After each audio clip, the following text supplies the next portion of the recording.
Hey, what's up, everyone? It is I, DPX here. Welcome back to another episode of the podcast, DPX Talks, for about an hour.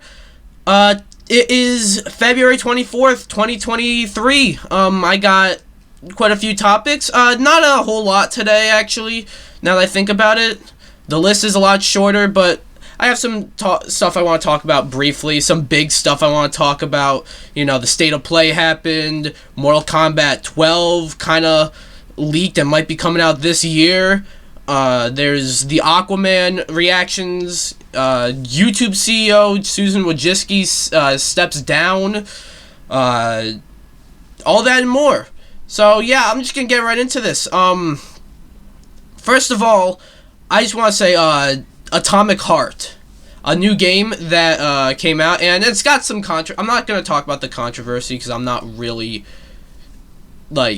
too familiar with the controversy, but it's this alternate history about the Soviet Union and shit. Sorry if you hear some background noise, by the way, because it's really fucking windy, but yeah, sorry. But what was I saying? Yeah, look, I bought the game because I think it looked really cool, and I just beat it. This is just after I just finished playing. In fact, it looks like, sorry, so I think some power outage just happened because my PS5, I was saying right now I'm copying over the footage from the game to to a flash drive, and I'm gonna work on my review after this episode. But the TV was off, and I'm like, what? I never turned it off, and I think some power outage happened. The PS5 shut off. Something weird happened, but you know, it's working now. It's back up. So yeah, I'll have that. If you want to hear my quick thoughts, I'll give my quick thoughts on the game. I see it as BioShock meets Wolfenstein meets Cyberpunk. And I've heard the BioShock comparisons, I've heard the Wolfenstein comparisons. I haven't really heard too many Cyberpunk comparisons. That's really what I saw. You know, it's got a similar aesthetic to BioShock. It's got a similar story concept to Wolfenstein, and it's got similar mechanics, I feel to Cyberpunk, and a similar world to Cyberpunk. And I'd say that goes together very well. It does fall short, you know. I feel the story, I always find alternate history stories very interesting. I feel this one, it's turns out Soviet Union, they're not that good, towards the end of the game. Might have just spoiled. That's the most vague spoiler. But and it feels, it's of course, that's a twist, you know what I mean? The character's very slow, your main character, so when you're in a boss fight, the boss fight feels fucking stupid, but it's weird. It's really weird with the boss fights, because the boss fights feel incredibly bullshit, but I'll beat them in one try. Sometimes I'll beat them, it'll take me a second try, but very rarely did it take me multiple tries.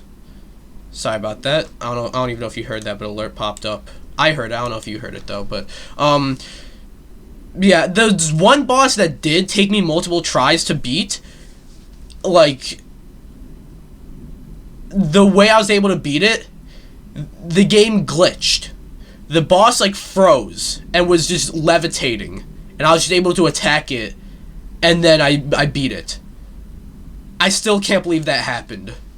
But yeah, I'm gonna have more to say about it in my review. I'm gonna save my thoughts, but I don't want to call it bad, because that's definitely not the word I'd use to describe it. I can see why people would like it, and it's definitely a great showcase of the next generation of consoles, but it is a little disappointing. Anyways, I'm gonna move on to a topic that is kind of old, I feel we've all talked about that. I just want to give my thoughts here. Tears of the Kingdom is shaping up to be amazing. It's shaping up to be possibly better than Breath of the Wild, and a lot of people have that as their favorite game of all time. The Nintendo Direct happened a couple weeks ago, and it was a fucking while ago, damn. But Nintendo Direct happened, and they showed Tears of the Kingdom, which, like, I feel like that trailer is probably the best trailer they showed. Like, that, like, I had this game at number 1 on my most anticipated of the year list, but, you know, like, I had it at number 1 because I was feeling the hype. But, you know, Street Fighter 6 or Final Fantasy 16 I might be more excited for. After seeing that trailer for Tears of the Kingdom, fuck yeah, that's number 1. However, there's some controversy with the game because of the price. And it's $70. Now, if this was a game on Xbox or PS5 or even PC, $70 would not really be that big of a deal. You know, it's like, it's just another game. Oh, look, it's $70, you know. It's on Switch, though. And this is the first Switch game. I mean, there's the Skyrim anniversary thing, which was weird that was $70. But that's totally different. This is like the first Nintendo game to be $70. And I'm a little mixed on this whole thing. So on the one hand, it is very weird that Tears of the Kingdom is $70. You know, in the sense that it's like, this late into the Switch's lifespan, now it's $70. Like, you make this game $70. And it's also weird, like, Pikmin 4 comes out after Tears of the Kingdom, but Pikmin 4 is $60. But at the same time, I really can't get too mad at Tears of the Kingdom, at Zelda of all games, being $70. I feel like if there's any Nintendo game that should be $70, it's Zelda, you know? And I've heard people say, like, you know, it's because of the cartridge thing or whatever. And, you know, The Witcher 3 had that cartridge. Why isn't that $70? Because The Witcher 3, that port came out before games were $70. Why would that be $70 if nothing else is $70? You know? And also, let's think about it this way. Since the price hike, you know, since games became $70, which was when the PS5 and Xbox Series X came out, which was like late 2020. In between then and now, what games for the Switch came out would you say should be $70? You know? Like, don't say Mario Odyssey, don't say Breath of the Wild, because those came out before the price hike. Don't even say, I can even see you making a case for Smash. I would buy it for $70, but some people I can see not. But you can definitely make a case for why Smash would be $70, but that was before the price hike. The only game I can think of you making a case for to be $70 in between then and now would probably be Xenoblade, because that game, there's a lot to that game. But it's not. Of course, like, you're going to be playing Tears of the Kingdom people are still playing Breath of the Wild. It's like, just, there's so much to do in that game. Like, you could probably charge, I'm not giving any ideas, you can charge $80 and I think it'll be worth the price. But also, I think about it this way. In no world should Tears of the Kingdom be valued at the same price as a game like Mario Strikers. Alright? I know they're two completely different games, but it all comes down to the value. Mario Strikers is a game I bought for $60 when it came out, and I played it for an hour and realized, alright, I think I've seen everything there is to do in this game. Tears of the Kingdom is gonna be a game that I play for an hour and I realize I have not even seen a fraction of everything there is in this game. That's just what I think about. I totally see why, like, I totally see why you'd be a little confused that this game's $70, because it is, again, sorry, there's so much fucking wind in the back. There is, like, you know, it is very random that, like, now Nintendo are charging $70 for their games, you know? That is very weird that they decide to do that now, in this point of the Switch's life.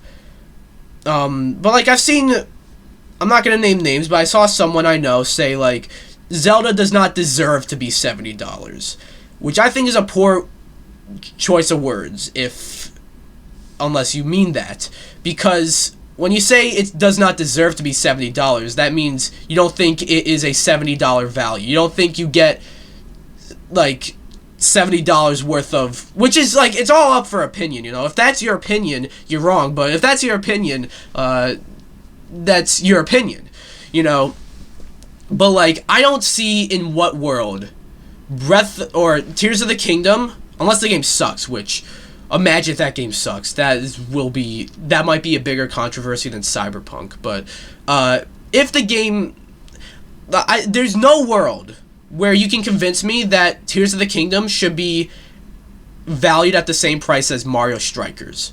And maybe that's just a conversation about how Mario Strikers shouldn't be 60, and it shouldn't be, but if Mario Strikers is if a game like Mario Strikers is 60, or maybe we don't even have to just look at Nintendo, a game like Gotham Knights, if that's going to be 70, Tears of the Kingdom should be 70.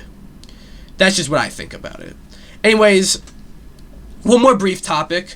I usually don't talk about anniversaries. Like, I'll talk about some anniversaries for sure, but it's usually, like, you know, a specific anniversary, like one of the fives, like a 10-year anniversary, 15, 20, you know. I don't do 18-year anniversaries, because that's a very specific number, but Avatar: The Last Airbender just recently, this week, turned 18 years old, and now it is legally no longer a minor. That's the reason why I'm celebrating it. I guess in 2 years when it turns 20, it'll be a bigger topic. But it's probably my favorite show. Either that or Breaking Bad, two very different shows. But you know, I feel Avatar is like one of those shows. I feel like, you know, it's a kids show. Like, it's a Nickelodeon kids show, but I feel like any age could fall in love with this show. You can call it an anime, but it's definitely not too anime-y, you know what I mean? Like, if it's an anime, it's an anime I can recommend to non-weebs, because I don't really watch anime, you know? When people ask me, like, what anime I've watched, I say, like, I've seen a little bit of Dragon Ball Z, and that's about it. I don't really count this show, but, like, you know, it could be an anime, you know, depending on the way you define anime. And I'm happy to see that the franchise is, like, it's being franchised now. Like, it's expanding. Like, yeah, we had Legend of Korra, but I feel like you can do a whole lot. This has a world that, like, you can expand, and they're doing that, you know. We're getting a new movie in 2025, I think. Like, a 2D animated movie in theaters, which is, I realized recently that's a rare thing. Like, it's rare we get 2D animation in theaters. And we're getting another show about the Avatar after Korra, the Earthbender. That's exciting. The future for Avatar is very bright, and who knows? Maybe when it turns 20. There'll be more to talk about. There'll be more to talk about the whole franchise as opposed to just the show. The show is timeless. It's a classic. I gotta watch it again. It's a show I watch, like, so many times. But I haven't watched it in a while. You know what I mean? I gotta watch it again. It's an amazing show. But yeah. Anyways, that's all the briefer topics. You can say maybe those weren't even that brief, but moving on to the PlayStation State of Play, and my thoughts on Sony's State of Plays in general. I feel like they're either hit or miss. I really, like, with Nintendo Directs, like, they do those, like, they do 2 of them, sometimes 3, when, like, E3 season.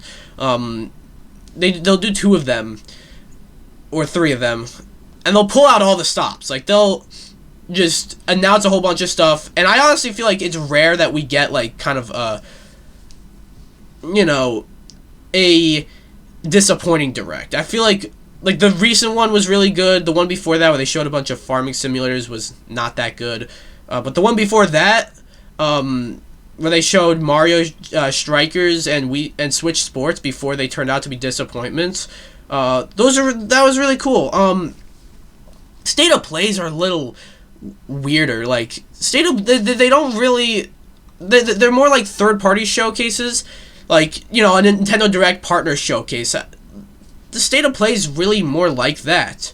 And sometimes that means we get some cool stuff like Final Fantasy 16 or Street Fighter 6 or Resident Evil 4 Remake. All three of those were either announced or shown for the first time in depth, like, at a State of Play, like, last year. And that was insane that we got all that in one show. But sometimes it's just... well, I'll go over the State of Play. Especially towards the end, where they spent a lot of time talking about Suicide Squad Kill the Justice League. So, it starts off with a whole bunch of VR stuff. And, look... obviously, you gotta promote your PSVR, It just came out, and the people who bought it... How much is it? How much is PSVR 2? PSVR 2. How much is this? Oh my god, it's like $550. It costs more than a PS5. Like a disc PS5. Holy shit. Okay. Well, anyways, I kind of forgot what I was saying. Well, oh no. So, obviously you gotta, like, people who spend $550 fucking dollars on this, they deserve to know what games are gonna be coming out. Obviously, Horizon Call of the Mountain, that's one. And they showed some games on here. They showed, this game, The Foglands. They showed, what else? I'm kind of going through it right now.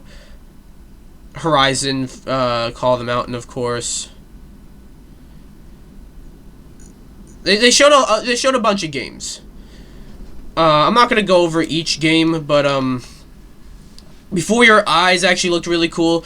But my problem with VR is the pricing, and obviously this technology is expensive, and it makes sense why why you would charge a lot of money, but like, I really don't think a VR headset should cost more than a PS5, okay? Like, that's ridiculous. And also, you consider VR hasn't really taken off like I feel like a lot of these companies kind of hope it would. So it hasn't taken off yet. Not to mention, there really aren't too many heavy hitters. Like, obviously, there's Horizon Call of the Mountain, which you had some eyes on it. And, of course, not PSVR, but, like, a VR game, there's Half-Life Alyx. But, like, I just don't think giving it $550 fucking dollars is that enticing to get people to buy it, People aren't... I feel like companies think people are way more sold on VR than they really are, you know what I mean? Like, obviously the Sony diehards, the PlayStation diehards are gonna buy this, and they did. But, for someone like me who's like, I think this is a cool way to play video games, I definitely want to, experience this, because VR does seem like a really cool experience if it's with the right game. But, like, I don't want to spend more money than I bought a PS5. I'm sorry, I can't get over that. I actually didn't know it was that much fucking money. Or maybe I did, but I'd forgotten. Like, and I don't think... Look, I don't think Horizon Call of the Mountain is gonna, like, really... It's not gonna make... It doesn't even come with the VR, with the headset. You gotta buy it, right? Like, let me see that again. Let me see that again.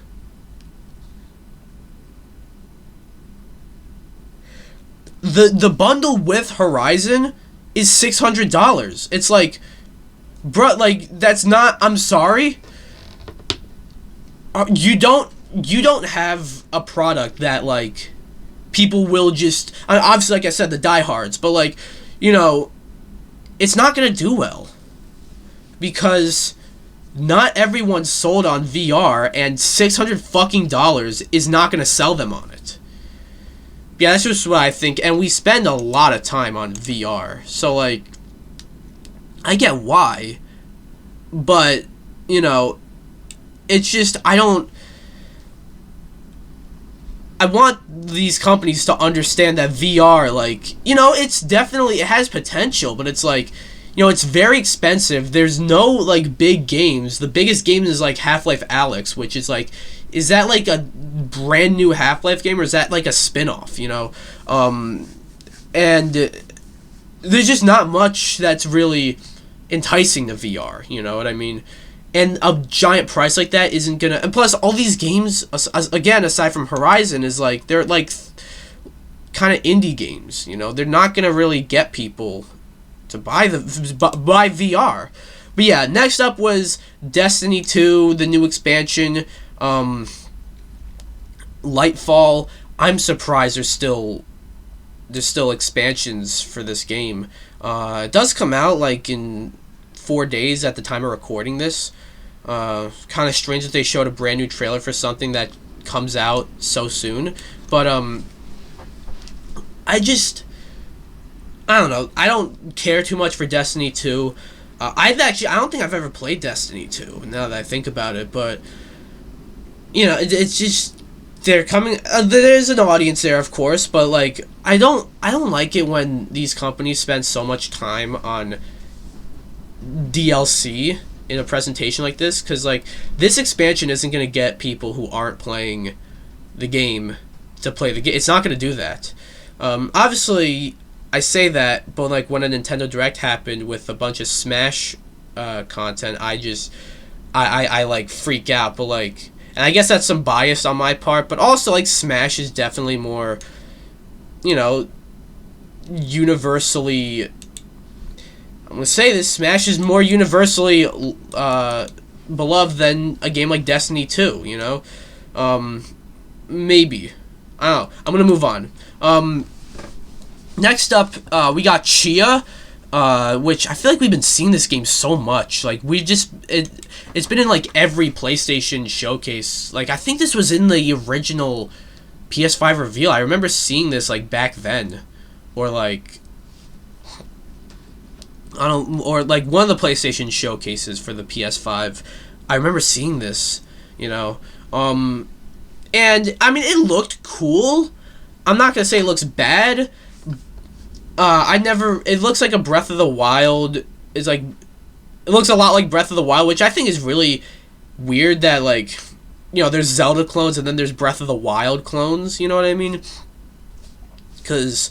But, like, yeah, this is like a Breath of the Wild, I don't even want to say it's a clone, it's like, it's definitely, it seems an awful lot like Breath of the Wild. I wasn't sure if I was going to pick it up, but then, it's, they're bringing it to PS Plus Extra day one, which I think is really cool that they're doing that, you know. A game like this that most people, I don't know about a whole lot of people would want to buy this, but excuse me, I don't know if you heard that, but I don't know if a whole lot of people would want to buy this, but you put it on free for PS Plus, you get some worth out of your new tiers, and you get a free brand new game day one. A lot of people were like, I remember when Sony announced this whole PS Plus thing, a lot of people were like, you know, crying, no day one free games, you know, like Game Pass. Look, Game Pass is like a fucking steal, I think, and it is absolutely amazing that, like, you just sign up for, like, what, like, I don't even remember, like, $6 a month or something like that. You get that much stuff for free, including day one releases from Microsoft and some third parties as well. That's insane to me. But it is a big money loser, you know what I mean? With Sony, you know, especially since they have a lot more exclusives. Like, they don't want to do that to a game like God of War or a game like Horizon, or for an upcoming example, like a game like Spider-Man. You know, they don't want to do that with games like that. But they did this with Stray, and they're doing this with Chia. You know, it's a digital-only game, at least for a little while. Then it's going to get a physical release, probably. But, you know, Chia's a digital-only game. It's, like, console-wise, like, it's probably coming to PC, but when it comes to consoles, it's only on PlayStation, so you don't, and it's not like a full price, $60 or $70, so you're not missing out on that much money, and you're not missing out on physical sales. So, you know, throwing it on here, and it's not, like, not everyone's sold on it, so you throw it on here for free. Like, I'll definitely get it then, if it's free, you know what I mean? So, yeah, Chia, I think, looks really good. I'm still not entirely sure. It just looks fine. It doesn't look bad. But I'll definitely play it, you know, because it's free. And why not, you know? So I think that's really cool. Then we get a little showcase for, like, what's coming to PS Plus next month. The monthly games in March, which is very interesting that they did this. They usually don't even announce it this early, but, like, now it's like, you know, they showed, in March we're going to be getting Battlefield 2042, which I already have. That game sucks ass. Minecraft Dungeons, and Code Vein. Cool. And then we get into some of the extra games. The games coming to PS Plus Extra. We got Chia, of course. Ghostwire Tokyo, I think, is interesting. That's there. Same with Uncharted Legacy of Thieves Collection, and Rainbow Six Extraction, which I forgot existed, and Immortals Phoenix Rising are all coming. So those are some pretty big games. You know, a lot of people are disappointed with Ghostwire Tokyo. I thought it was a decent game. Rainbow Six Extraction, again, forgot it existed, and I actually remember when it came out. You know, apparently wasn't that good. Uncharted Legacy of Thieves Collection, that's pretty cool, and Immortals Phoenix Rising. I haven't played that, but I always thought that looked cool. So, yeah, I'd say this is a good lineup. Give us just recently, the classic games. They seem to be turning it around finally, you know, with Legend of Dragoon. It's like, where was that? Where was that the whole time? You know, games like that need to be on the service, I feel. But they're not. But keep this... I mean, now it is, of course. But, like, keep that going. So, yeah. And I think a game like Chia coming to the service day one for free is like a shot in the arm for the service. Like, I'm not saying they need to do that for every game, but it was really cool that they did it with Stray, and it's really cool that they do it like Chia. So games like that, not even do that with every single game like that, but like games like every few games like that, they should do that with. So yeah, next up was this game, this is weird looking, Humanity, I think. It was weird. Is that what it was called? Yeah, it was called Humanity. I don't know. Co-op presents this game. It's like some rhythm game. What was it called? I just skipped through the fucking title reveal for it.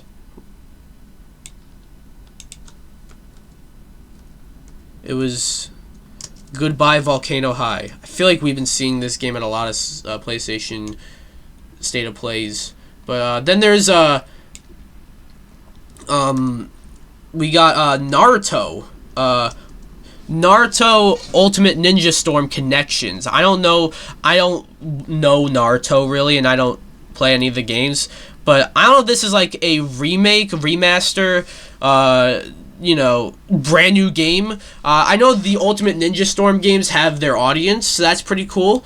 But like, nothing really interests me yet. You know, we got Baldur's Gate 3, which is pretty cool, coming to PS5. Then, finally, something cool. Something really fucking awesome. Probably the highlight, this or the next game was the highlight. Street Fighter 6. came to was here, and we got 3 new characters. Zangief. Zangief looks fucking sick. Sporting the new tights. Very interesting look. A lot of these characters have new looks. I find it interesting that they gave everyone a new look.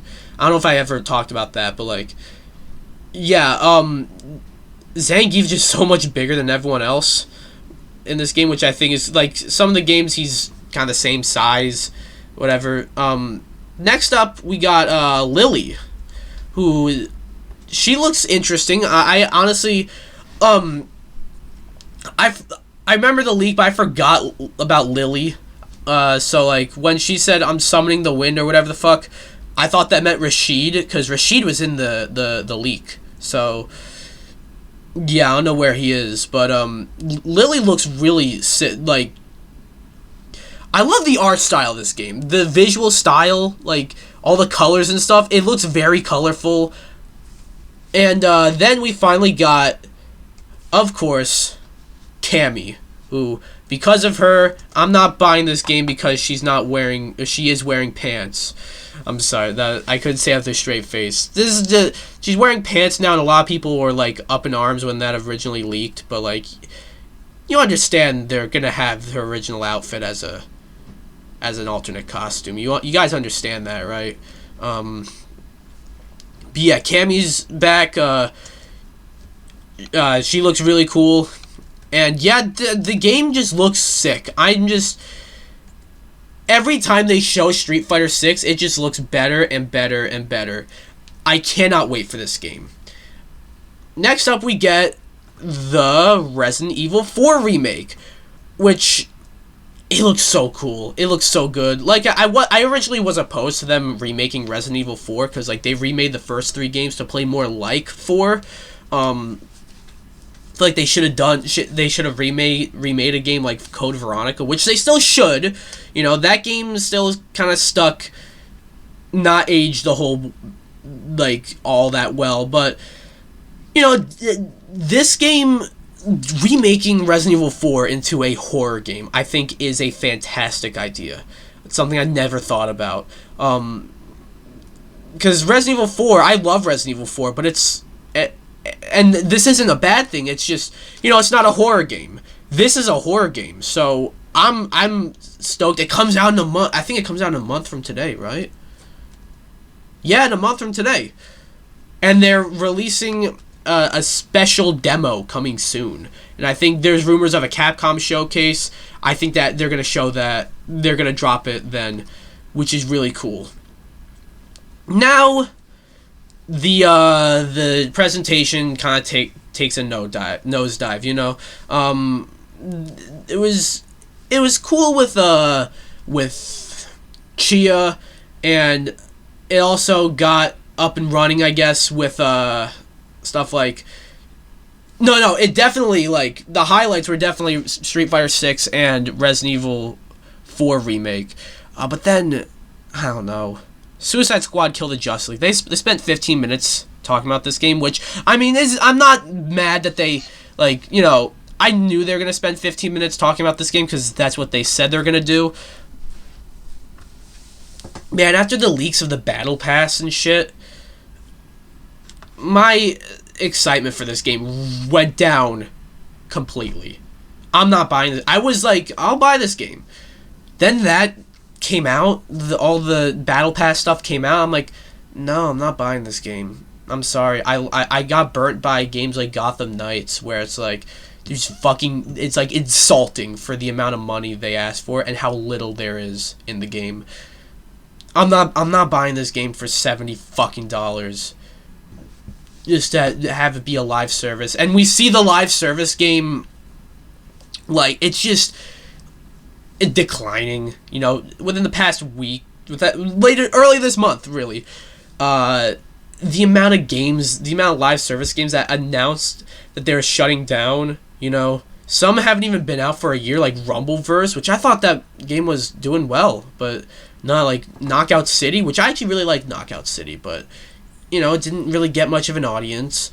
I'm telling you, this game's it's not gonna last that long.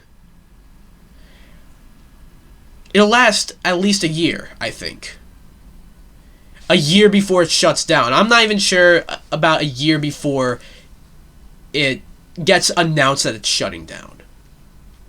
You know, and I'll talk about some of this stuff later with I'm talking about kind of the dip in players for multiverses, but you know, it's just I'm not excited for this game, and I feel like every time they show this game, it just looks worse and worse. You know, the gameplay just looks generic. You know, King Shark should be like fucking mowing down enemies, but he's controlling him honestly looks like the same as controlling someone like Deadshot, Harley Quinn, and Captain Boomerang. Why is Captain Boomerang using a fucking gun? His name's Captain Boomerang. He should be using, I don't know, a fucking boomerang. Yeah, I don't really have much else to say on this game, and they spent so much time on this, which I was expected. They said they were going to do that, and they did. You know, I wasn't, like, angry that they did that. I was a little disappointed to find out that they were going to do that, but, like, you know, they did that, and they said they're going to do that, so it was like, my expectations weren't going to be that high, because the whole thing is, 45 minutes, and they said 15 of those 45 minutes was going to be Suicide Squad. And, well, yeah. Overall, I've heard a lot of people saying if they were to give this State of Play a letter grade, they'd give it a C. And I'd have to agree. It wasn't bad, you know. Some of the earlier State of Plays were dog shit. They showed fucking, like, nothing. This one, you know, it definitely had some good stuff. Like I said, Chia being free on PS Plus day one, that's really cool. Street Fighter 6 and Resident Evil 4 Remake, just fucking give me those games already. It's really it, though.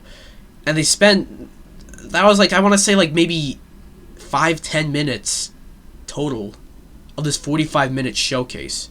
You know, they spent a lot of time on VR, which, again, it's not, like, VR, not as many people are sold on VR as I think these companies would like to believe, you know, and they spent a lot of time on Suicide Squad, which they said they're going to do, but, like, it doesn't look good.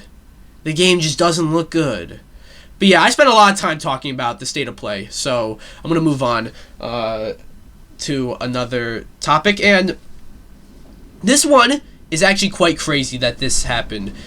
So apparently an earnings call for Warner Brothers Discovery happened yesterday, and some audio got leaked, some new movies and shows and stuff. I believe that's where, like, the Hogwarts Legacy show got leaked, maybe. I actually don't know that, I'm just guessing, or because that dropped as well. But the crazy thing, something I really was not expecting, was Mortal Kombat 12. They said that is happening. It is official. The crazy thing is they said it's coming out this year. This fucking year, Mortal Kombat 12 is coming out. That is insane to me. Like, not only the fact that, like, we could be getting a Mortal Kombat game, Street Fighter game, and Tekken game all in 1 year, which is, like, I can't believe that. Like, but, like, if I'm gonna be honest, I hate to be this, a downer here, but I don't even believe this. I don't believe we're getting Mortal Kombat 12 coming this year. Because it's really just, how is it, they'll have to, like, NetherRealm, they don't just announce their game, they don't just drop stuff about their games, you know. I mean, so they'll drop, like, a new character and some, like, randomly, but when they announce a new game of theirs, like, it hasn't really officially been announced. If they announce a new game of theirs, it's in, like, a showcase, you know. They usually announce they've announced Injustice. I remember Injustice 2 and Mortal Kombat 11 at the Game Awards. And they usually do stuff with Jeff Keighley. That's usually some of Jeff Keighley's showcases. That's where they announce their games. So I think the next Jeff Keighley showcase would be Summer Games Fest. So I wouldn't be surprised to see Mortal Kombat 12 announced at Summer Games Fest. But that means, like, if it's coming out this year, I can see maybe an October release for this game. But, like, the thing is, that's a very short time frame from June to October. And I mean, like, I remember 11 was announced in, like, at the Game Awards, and then of one year, then the next year it came out in, like, that April, which isn't that long, but I don't know, it's just weird that, like, I don't know, and it's also very strange to me, and kind of funny actually, that Namco, they're like, we don't want to step on Street Fighter's toes, we're gonna wait for that game to come out, and then maybe we'll release Tekken 8. Maybe we'll just wait it out till 2024, which, now that I think about it, doesn't really seem very likely that they just wait on that game for so long, but they're kind of slowly drip feeding us content and announcements for Tekken 8, and I feel like they're gonna go a little more crazy with it once Street Fighter 6 comes out. They're gonna obviously wait a little while after that game comes out, and then they're gonna go a little more crazy about Tekken 8. Mortal Kombat 12, though, like, I guess they're doing that too. It seems that, going off of, like, my prediction, doesn't even seem like they're gonna announce the game until after Street Fighter 6 comes out, which is, I mean, I don't know, this is very but also, I don't like the fact that they skipped Injustice 3. Like, I kind of like the pattern of, you get Injustice 1, then we get Mortal Kombat 9, then Injustice 2, then Mortal Kombat 9, then Injustice, then Mortal Kombat X, and then Injustice 2, and then Mortal Kombat 11. I feel like next it should be Injustice 3. And I know they are working on Injustice 3. From what I heard, it seems that they're doing both Injustice 3 and Mortal Kombat 12 like, kind of together in a way, which is a little weird to me going off of this pattern. But, like, I feel like, they should do Injustice 3 first.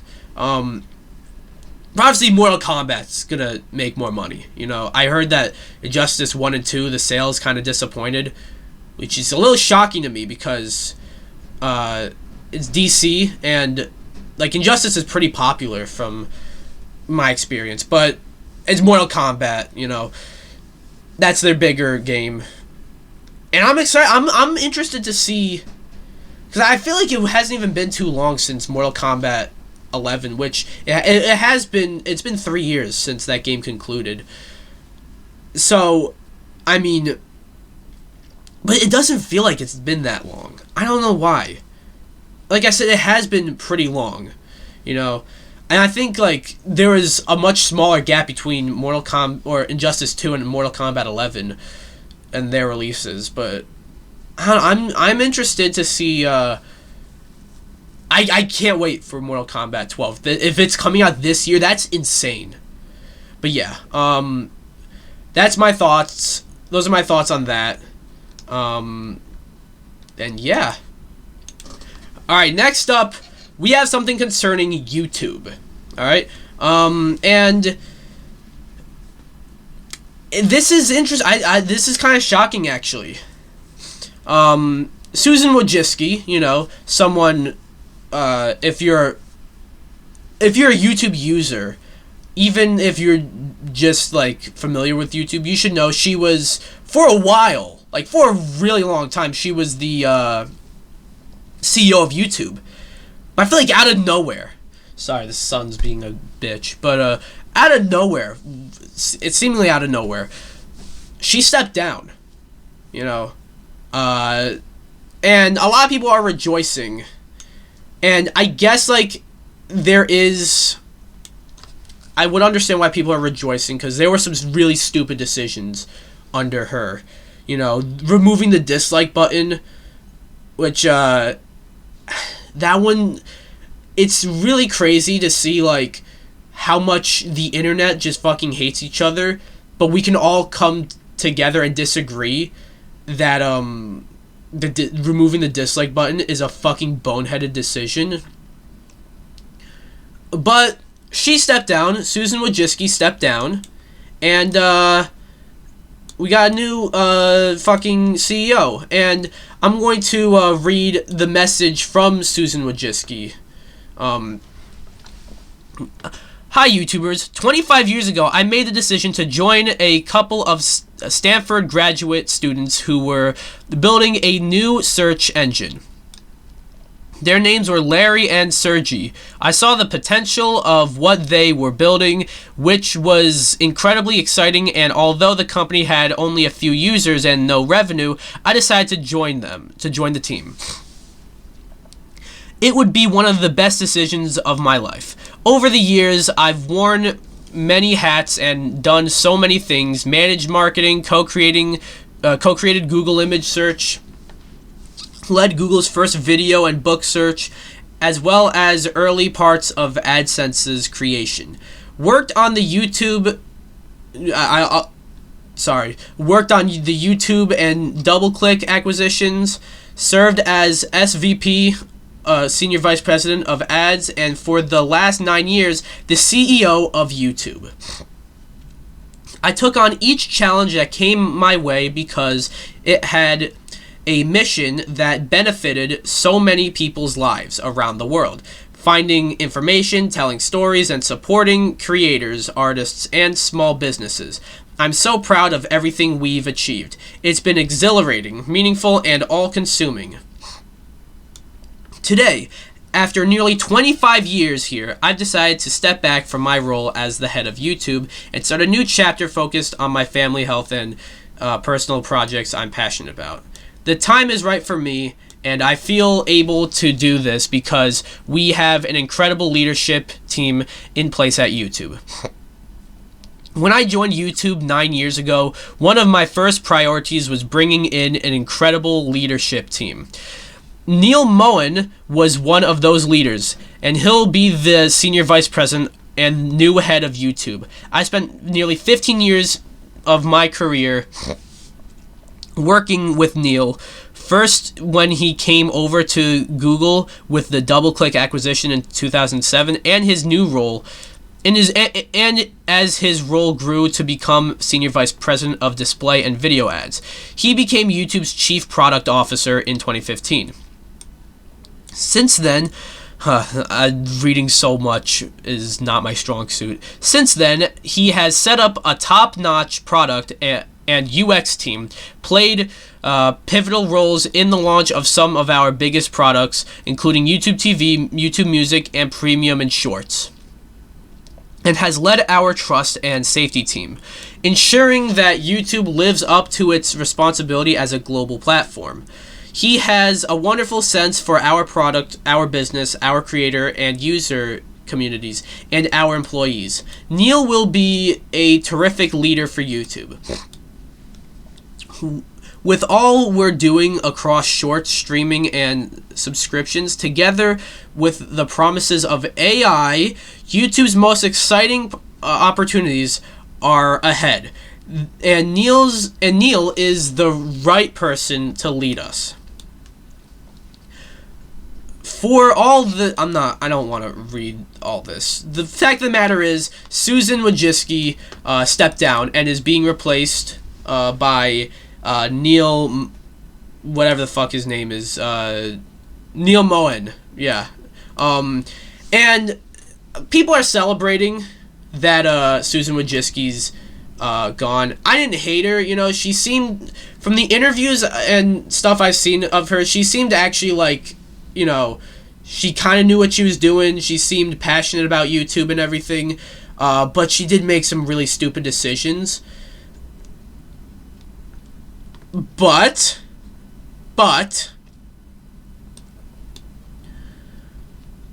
if y'all are celebrating about Susan Wojcicki stepping down, but I wouldn't really celebrate too soon because well,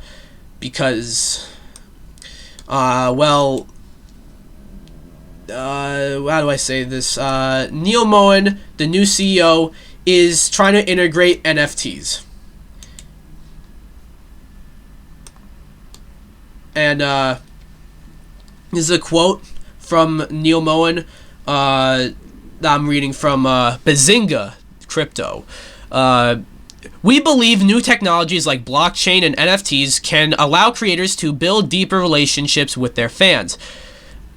There's a lot to consider in making sure we approach these new technologies responsibly, but we think there's incredible potential as well. So, look, I'm gonna, like, that's damning, you know, that's not, it doesn't make me too confident about him that he's trying to integrate NFTs into YouTube, but I'll give him the benefit of the doubt. I'm not gonna celebrate that Susan Wojcicki is stepping down, you know.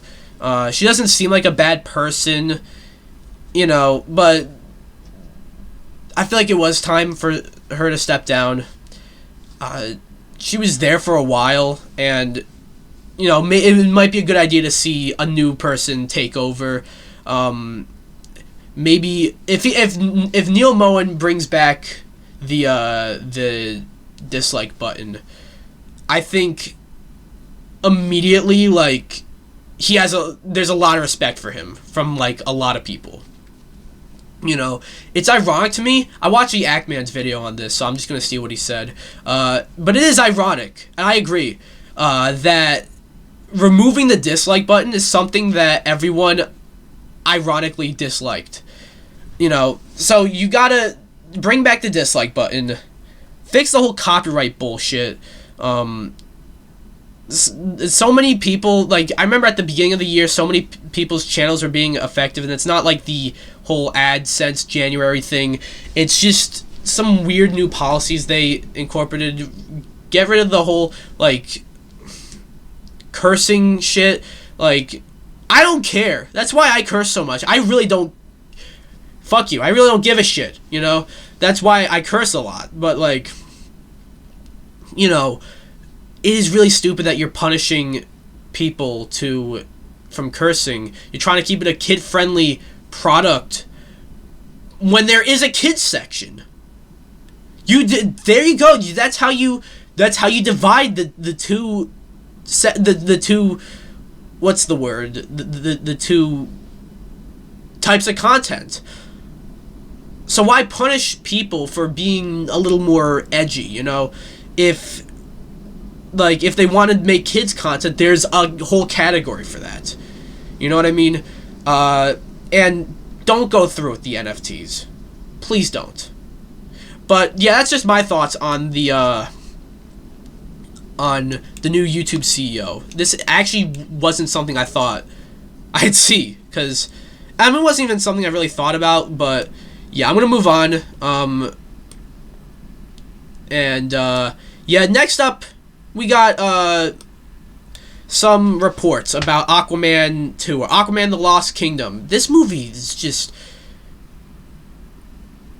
I feel like it's just been delayed and delayed and delayed. There's the pandemic, then there was, like, there's just a whole bunch of reshuffling from DC that didn't have anything to do with the pandemic.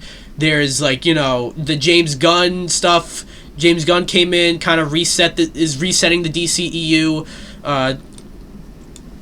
and people are giving him shit, and they don't want to let go of the Snyderverse, even though Zack Snyder's moved on. So if you want to support him, just watch his new fucking movies. Whatever. That's a rant that I can maybe save. But so yeah, this reads: the word on Aquaman 2, aka Aquaman the Lost Kingdom, is not good. Test screenings have reportedly been terrible, with people rumored to have walked out. Now, from what I know about test screening reports, from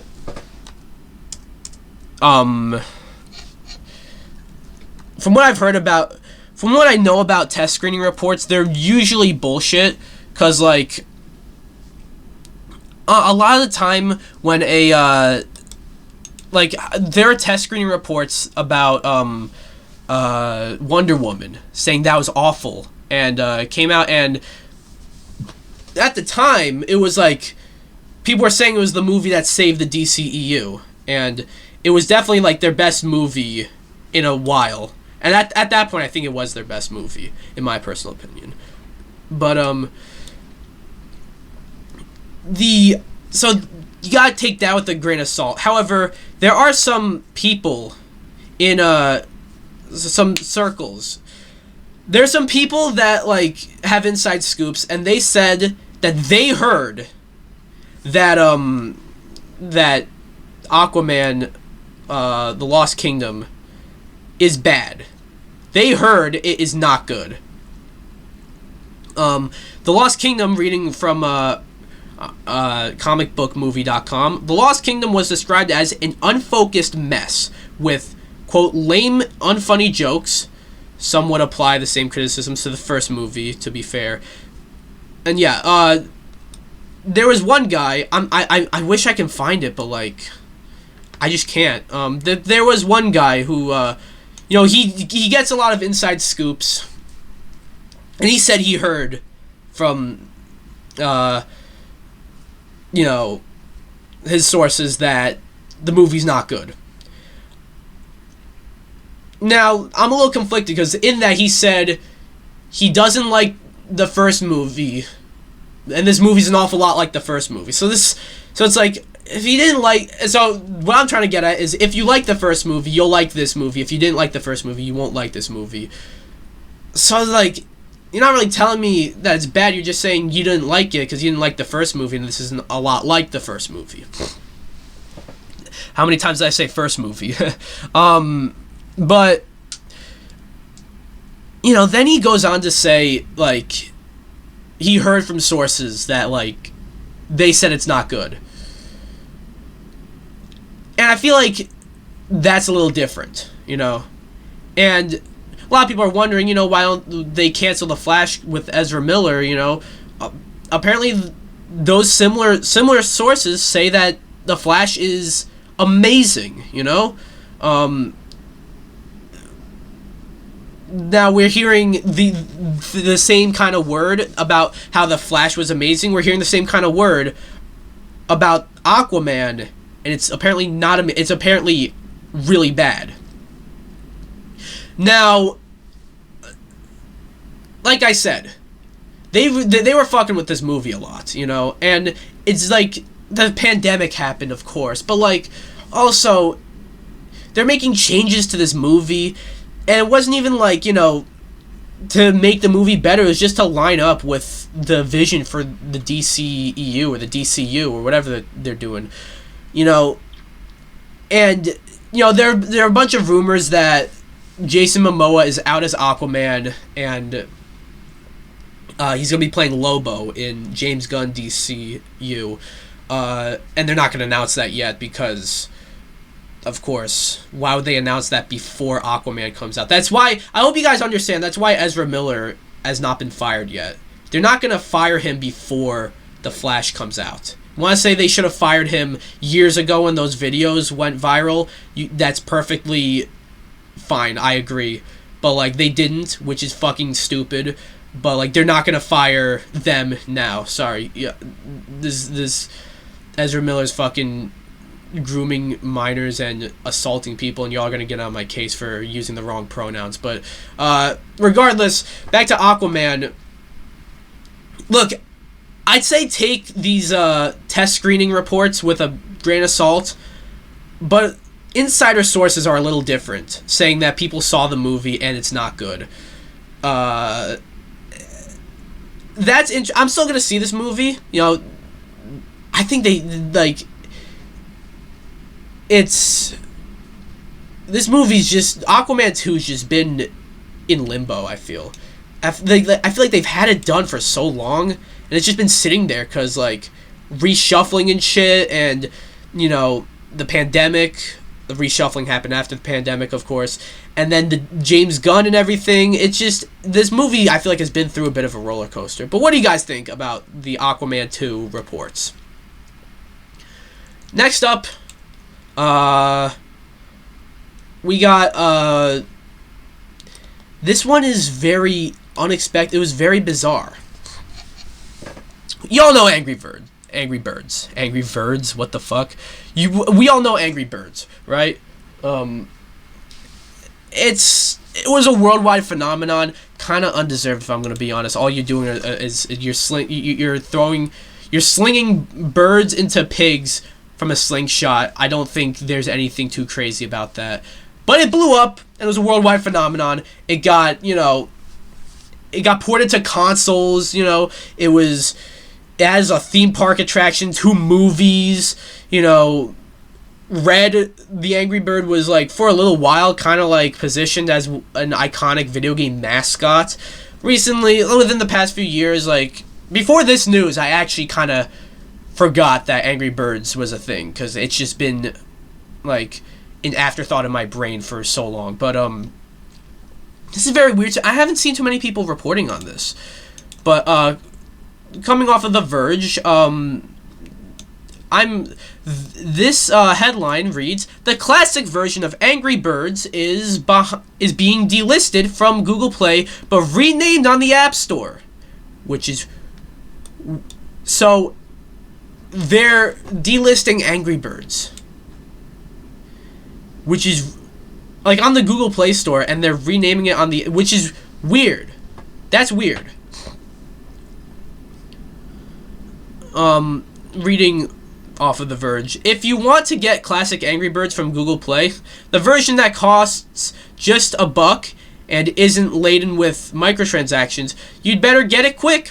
Rovio Classics Angry Birds, a rebuilt version of the original mobile hit, will be delisted from Google's App Store on Thursday due to the game's impact on our wider games portfolio." What? What the fuck do you mean?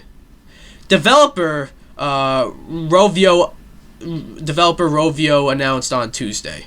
Oddly, the App Store version will still be available, though Rovio's plan to change the game's name to Red's First Flight. My guess, reading off of The Verge now, again. "My guess is that Rovio is delisting this remake of Angry Birds to push people toward its free-to-play games in the series that make money off microtransactions." That's just an assumption. That doesn't sound too wrong, because this version of Angry Birds does not have, like, any microtransactions. But, like, the game's impact on our wider games portfolio? What the fuck do you mean by that? What does that even mean? Like, is it the microtransactions thing? I think it might, but, like, I thought I had more to say about this, really, but what?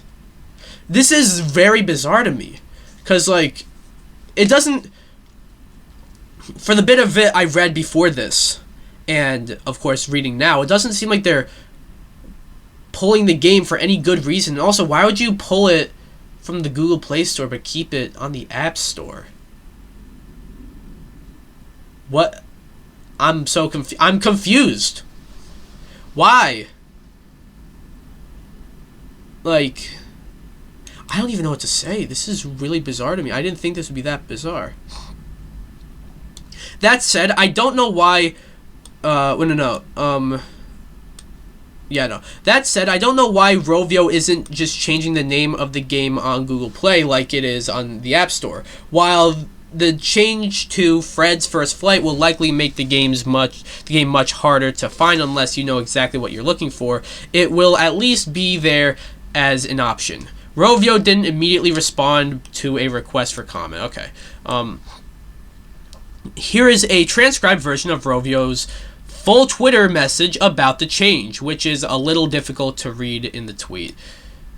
Okay, I'm not going to read the whole thing, but we have reviewed the business case of Rovio Classics Angry Birds. Due to the game's impact on our wider games portfolio, we have decided that Rovio Classics Angry Birds will be unlisted from the Google Play Store on Thursday, February 23rd. So it's already been delisted. Additionally, the game will be renamed to Fred's First Flight in the App Store, pending further review. Rovio Classics Angry Birds will remain playable on devices on which the game has been downloaded, even after it has been delisted. We understand that this is sad news for many fans, as well as the team that has worked hard to make Rovio Classics Angry Birds a reality. We are extremely grateful to the Angry Birds fans who have shown their love of the brand and this game from the beginning.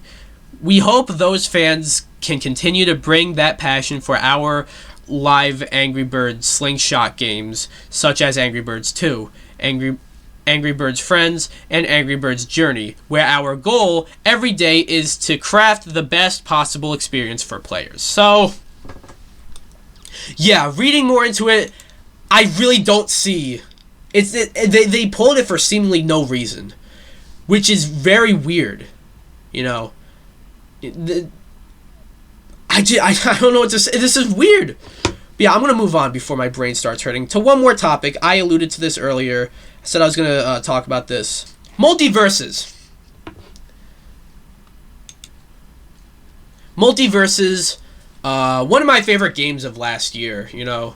By the end of the year, it wasn't as popular as when it first came out, but like, you know, I had so much fun with this game. I'm putting it on my list, and it was on my list, and it was almost halfway through, you know, because I had just so much fun. You know, I think the idea of a Warner Brothers crossover and seeing how much Warner Brothers owns, you know, they got DC, they got Looney Tunes, HBO stuff, they got Cartoon Network, all the Hanna-Barbera stuff, so you get characters like Tom and Jerry and the Flintstones. And, you know, they got Lord of the Rings. The possibilities for a game like this are endless. And looking at all the leaked characters, they really were tapping into that possibility. Recently, though, well, the most recent character we've gotten was Marvin the Martian. And, want to know when that was? That was in December. It is now February. We're getting close to March. Alright? And they apparently have a whole bunch of characters that are stored away. All they need to do is, like, flip a switch and they're playable. What's going on? Well, because of this, I don't have an answer to what's going on. But because of this, the player count has dropped. If I can just find the Twitter post. This is coming from VGC. Multiversus daily peak Steam count has dropped more than 99% since launch. The game dropped with below a daily peak. So Multiversus has kind of been on a decline, you know, and it's sad to me that this is the case because I really liked Multiversus. You know, of all these shit live service games that we've been getting, free to play or not, you know.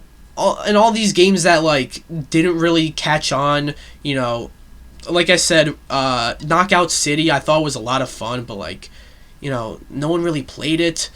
Of all those, Multiversus really seemed like the one. It seemed like the one that, A, was really good, and B, would keep people playing, you know. You get a Smash game, a platform fighter, but you get one of those, and it's free, you know, constantly updating. The microtransactions don't seem that fucking egregious. And then they just haven't updated it for a while. And look, I know, yeah, they have been updating it. They've been adding more skins. They've been adding, you know, balance patches and shit. But let's be real. Like, unless you're, like, a hardcore, you're, like, labbing and shit, you know, you're going pro. The characters is what keeps people coming back. This isn't like Smash, where it's like, you know, you release Smash Ultimate, it's got every character from Smash back. You don't need to release any more. The fact that they did is honestly amazing, but you don't need to release any more characters after that. Multiversus is different. You launch a game with a nice enough roster, but you promised that there would be more characters being added in. And since then, there was LeBron James, which kind of at launch, he wasn't there during the beta, you know. If you get it a week early from watching like someone streaming the game on Twitch, but there's him. Then season 1 was Rick, Morty, Gizmo, Stripe, and Black Adam, which I think that one, like, Rick and Morty is definitely very hype. I love Gremlins, but like 2 Gremlins characters isn't really as exciting, you know. And Black Adam's a pretty cool addition too, but it's like, I don't know, he's definitely not the most exciting DC character you could have put in. And then since then, like, on the for season 2, like, front and center, you don't even have 2 new characters. It's just 2 characters in like a new skin. And then there they added Marvin the Martian, which I think Marvin the Martian's a really cool addition. But like, what happened?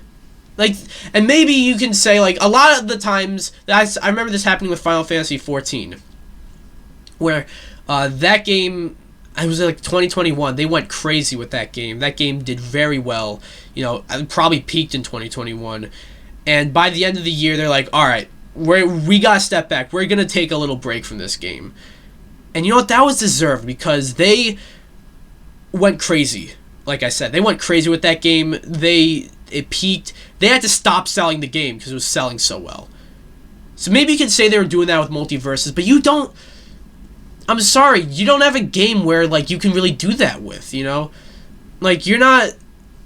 Multiversus wasn't popping as much as a game like Final Fantasy XIV was. So you can't just be like, all right, we're taking a break. No, you really. I mean, like, obviously, the health of the developers is important. I'm not trying to say that, but like, you know, you can't just, even if you're going to take, you could take a break. I should say that. I shouldn't say you can't take a break, but like, you can't take this extended of a break.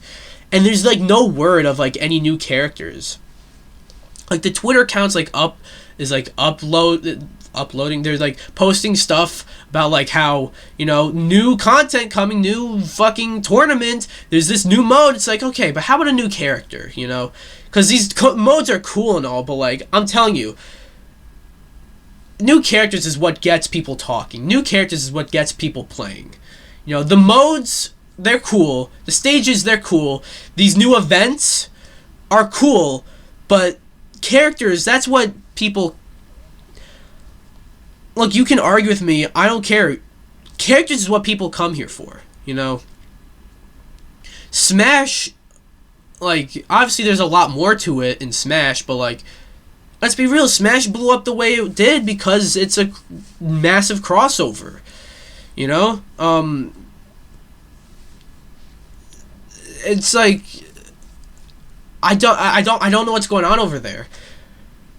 And it wouldn't surprise me to see Multiversus, to see Warner Brothers or Player First or whoever announce that, like, you know, in this month, insert month here, we will be delisting, or we will be shutting down Multiversus, and that will be very sad because I actually believed in this game, and like, I still believe they can bring it back around, you know. They just need to go, but like, they would have to do a whole character blowout. They'd have to drop like 5 new characters in one day, which apparently they're all in the game, they're just not playable.